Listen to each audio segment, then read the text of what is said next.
Assalamualaikum warahmatullahi wabarakatuh. Perkenalkan, saya Nurina Hikmaturofiko. Di sini saya akan mempresentasikan proposal eksperimen material saya. Dalam eksperimen material kali ini, saya mengangkat judul pengaruh variasi konsentrasi doping kobalt (GO) pada nanopartikel seng oksida ZNO terhadap struktur kristal dan sifat optiknya. Untuk pembahasan kali ini, saya akan menyampaikan mengenai pendahuluan, tinjauan pustaka, dan metode penelitian. Yang pertama mengenai pendahuluan. Latar belakang dalam pengangkatan judul ini dimulai dari perkembangan teknologinya semakin canggih, membantu memudahkan kehidupan manusia. Nah, salah satu contoh pengembangan teknologi dalam bidang material adalah modifikasi ukuran material menjadi yang sangat kecil, yaitu berkisar 0,1 sampai 100 nanometer, di mana material dengan ukuran sangat kecil tersebut kita sebut sebagai nanomaterial. Nah, perbedaan ukuran nanomaterial dengan material asalnya atau material daging menjadikan keduanya memiliki properti yang berbeda. Nah, di antara perbedaan properti tersebut adalah properti optik, elektronik, dan magnetik, di mana properti optik ini menjadi salah satu aspek properti material yang sangat menarik untuk dikaji, sebab ia memiliki ketergantungan pada ukuran, bentuk, karakteristik permukaan, doping, dan interaksi dengan lingkungan sekitarnya. Kemudian mengenai semikonduktor, salah satu material semikonduktor yang sering diaplikasikan dalam berbagai bidang karena kelebihannya adalah ZNO, di mana kelebihan dari ZNO ini diantaranya adalah stabilitas elektrokimia yang tinggi, properti optoelektronik yang baik, serta fabrikasinya sederhana. Namun, di balik kelebihan yang dimiliki tersebut, ZNO tidak dapat digunakan secara langsung karena properti optiknya itu lemah, sehingga perlu dilakukan penambahan atau doping atom lain untuk meningkatkan keefektifan aplikasi ZNO. Kemudian untuk mengatasi tersebut kita gunakan doping atom kobalt. Nah, atom kobalt ini didopingkan bersama ZNO karena atom kobalt dinilai mampu untuk mempersempit energi gap karena dia membawa muatan berupa Hall. Karena kobalt ini merupakan semikonduktor tipe P. Kemudian selain itu jari-jari ionik yang dimiliki oleh kobalt itu hampir sama dengan jari-jari ion ZNO, sehingga ketika ditambahkan ke dalam ZNO, maka kobalt ini tidak dapat merusak struktur kristal ZNO-nya.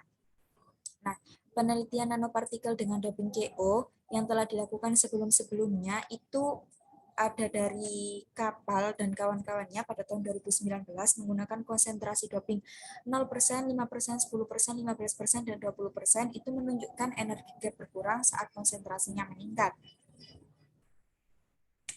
Oleh karena itu, penelitian yang saat ini akan dilakukan menggunakan doping kobalt sebesar 0%, 2%, 8%, dan 16% bertujuan agar didapatkan energi gap ZNO yang semakin kecil dan semakin baik, sehingga pengaplikasian nanopartikel menjadi lebih baik lagi. Untuk selanjutnya mengenai rumusan, tujuan, dan manfaat penelitian. Dari latar belakang yang telah saya paparkan tadi, saya mencoba untuk merumuskan masalah, yaitu bagaimana pengaruh variasi konsentrasi doping CO terhadap struktur kristal dan sifat optik nanopartikel ZNO. Selanjutnya, tujuan dari penelitian ini adalah untuk mengetahui pengaruh variasi doping CO terhadap struktur kristal dan sifat optik nanopartikel ZNO. Sedangkan manfaat dari penelitian ini adalah memberikan informasi struktur kristal dan sifat optik nanopartikel ZNO doping CO yang disintesis dengan metode kopresipitasi. Selanjutnya mengenai tinjauan pustaka. Yang pertama mengenai nanoteknologi dan nanopartikel. Nanoteknologi ini merupakan cabang ilmu yang mempelajari desain dengan manipulasi atom serta molekul pada skala nano. Skala nano itu dimulai dari 1 sampai 100 nanometer, di mana 1 nanometer ini mewakili 10 pangkat 9 meter. Nah, nanoteknologi ini digunakan untuk meningkatkan seperti fisika, kimia, maupun biologisnya.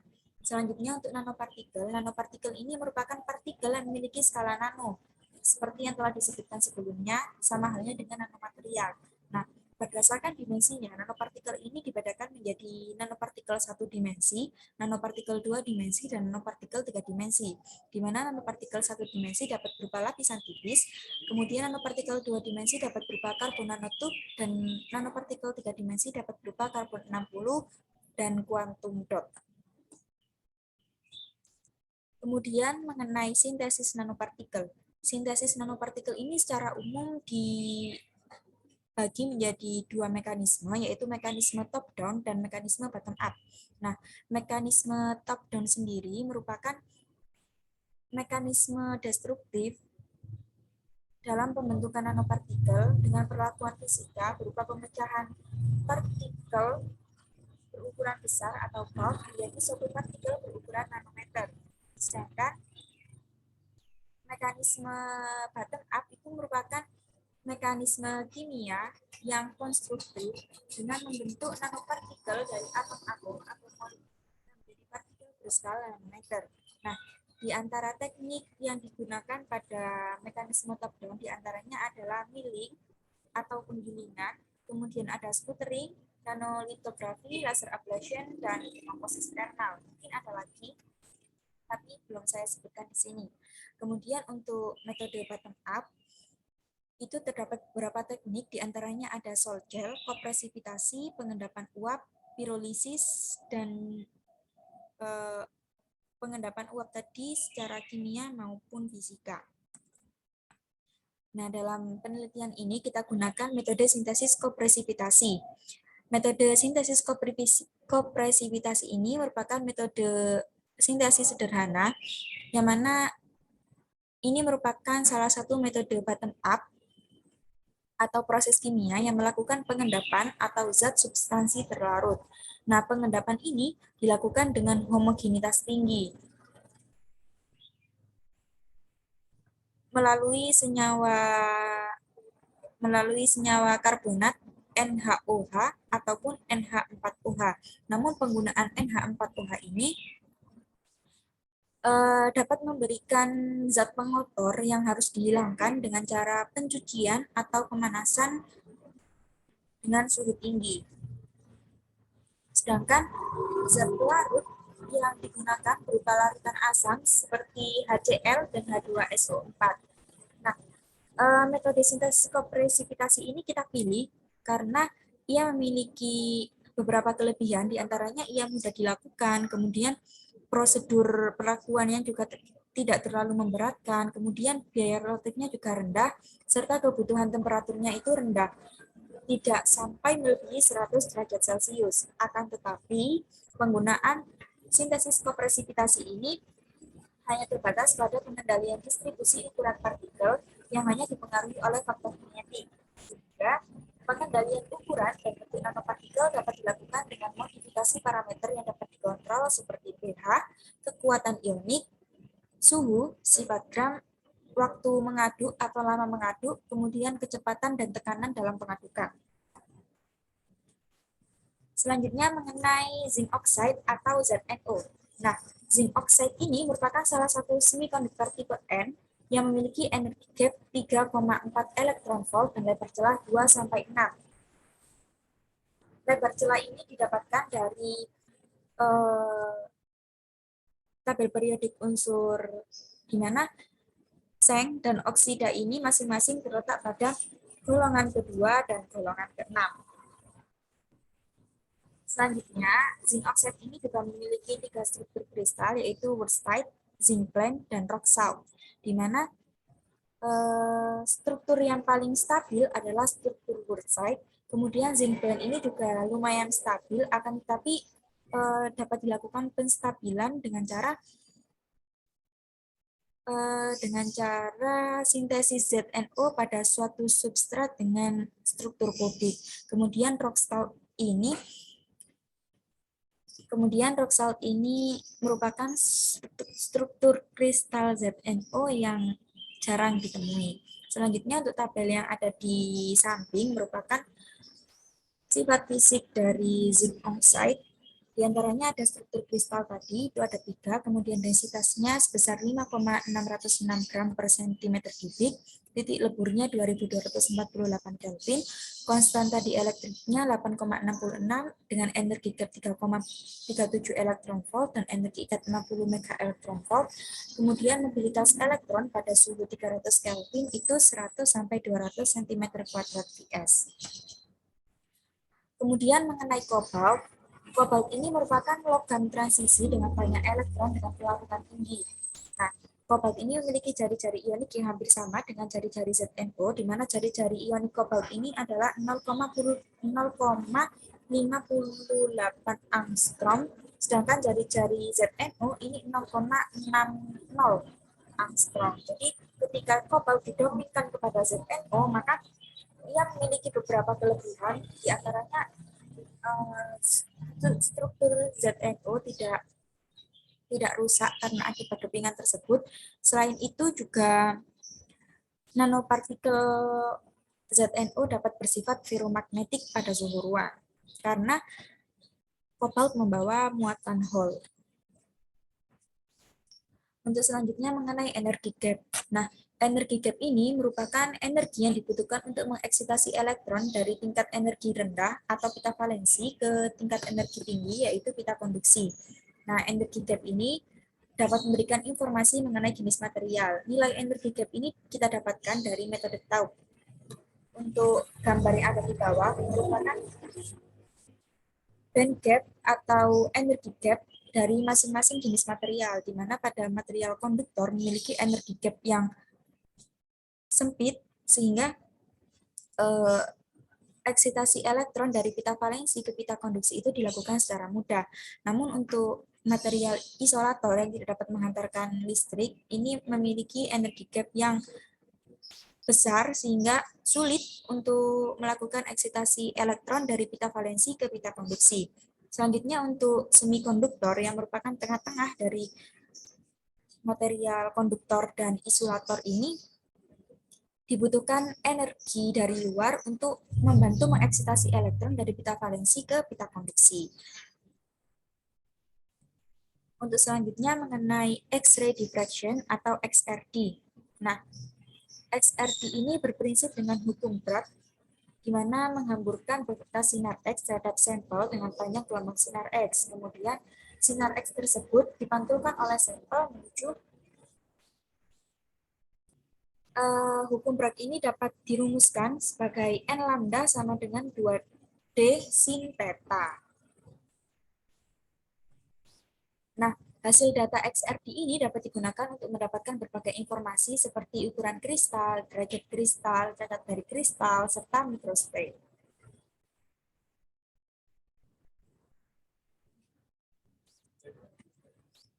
Berikutnya mengenai spektroskopi UV visible, di mana karakterisasi ini berkaitan dengan interaksi radiasi elektromagnetik pada daerah ultraviolet sampai tampak dengan materi.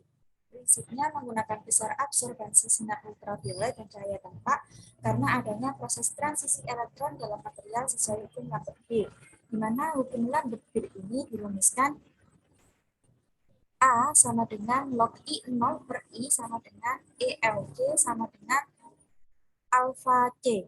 Nah, C ini merupakan konstanta larutan, dengan L itu merupakan panjang jalur sampel, kemudian alfa ini koefisien absorpsi, dan E ini menunjukkan absorptivitas molar.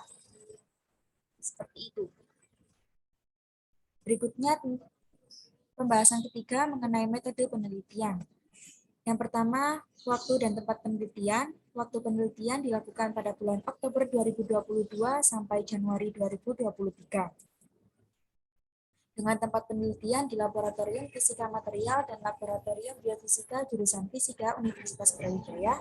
Kemudian untuk uji spektroskopi UV-Vis dilakukan di Laboratorium Analisis Kimia jurusan Kimia Universitas Brawijaya, serta uji XRD dilakukan di Laboratorium SEM XRD di Gedung Atsiri Universitas Brawijaya. Selanjutnya terdapat alat dan bahan yang digunakan dalam penelitian ini.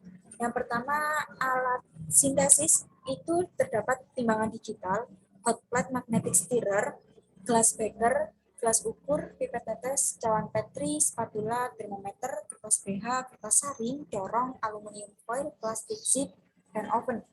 Sedangkan untuk alat untuk pengujian atau karakterisasinya digunakan spektrometer UV visible dan spektroskopi XRD. Sedangkan bahan yang digunakan dalam penelitian ini terdapat zinc chloride, kemudian cobalt chloride, HCl, NaOH, dan Aquades. Di mana HCl di sini kita gunakan 0,5 molar. Mengenai tahap penelitian ini kita bagi menjadi dua secara garis besar, yaitu tahapan sintesis dan tahapan karakterisasi serta analisa. Pada tahap sintesis ini kita terdapat beberapa langkah atau proses, di mana terdapat preparasi, pengukuran sampel, pelarutan, stirring atau pengadukan, kopresipitasi atau pengendapan, penyaringan dan pengeringan, serta kalsinasi. Sedangkan karakterisasi di sini kita hanya menggunakan dua tahapan, yaitu tahap XRD dan UV vis. XRD untuk mengkarakterisasi ukuran kristalnya, serta UV visible untuk mengkarakterisasi properti optiknya berupa band gap atau energy gap-nya. Mengenai tahapan sintesis, yang pertama dilakukan adalah preparasi sampel. Di preparasi sampel ini kita menyiapkan alat dan bahan yang telah kita sebutkan tadi. Kemudian ketika sudah disiapkan, maka kita dapat lanjut ke proses selanjutnya, itu pengukuran massa sampel. Nah, pengukuran massa sampel ini kita gunakan persamaan stoikiometri sesuai variasi dopan dan total massa. Kemudian kita lakukan pelarutan. Sebelum pelarutan dilakukan, kita melakukan penimbangan bahan-bahan sesuai dengan perhitungan stoikiometri tadi. Nah, pelarutan ini kita lakukan dengan HCl yang telah diencerkan dengan Aquades, dilanjutkan titrasi larutan NaOH sampai pH 8. Nah, kenapa sampai pH 8? Karena pH 8 ini dianggap sebagai keadaan optimum untuk pembentukan endapan ZNO.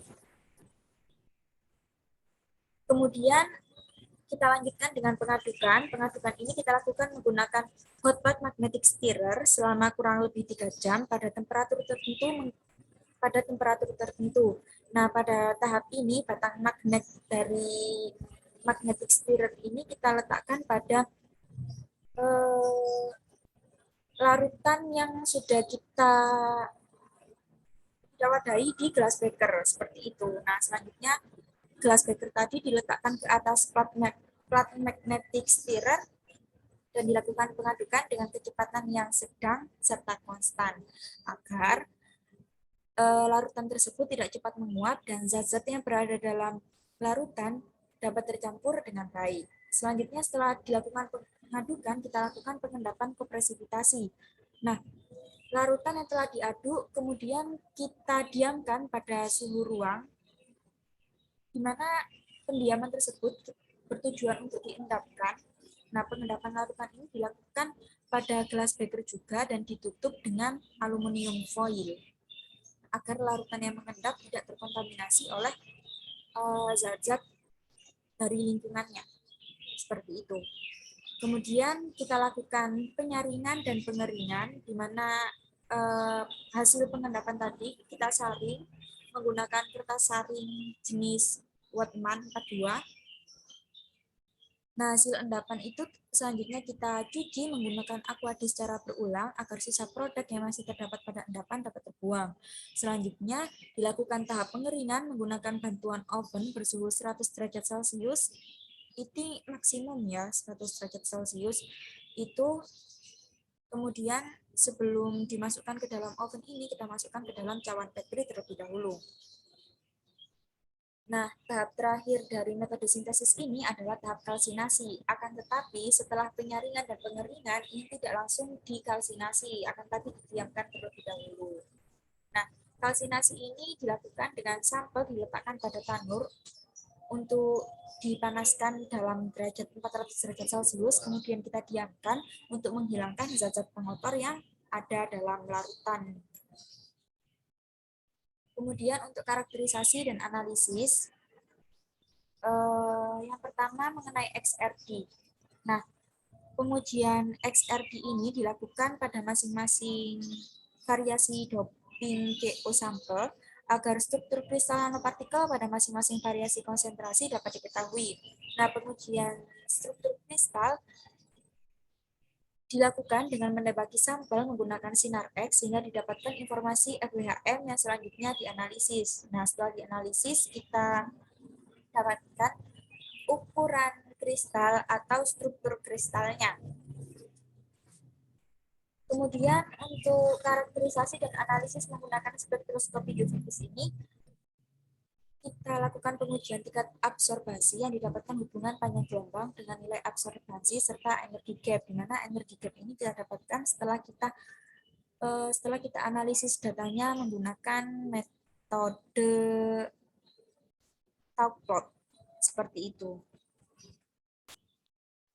Mungkin dari saya cukup, kurang lebihnya saya mohon maaf apabila terdapat kesalahan. Saya tutup. Assalamualaikum warahmatullahi wabarakatuh.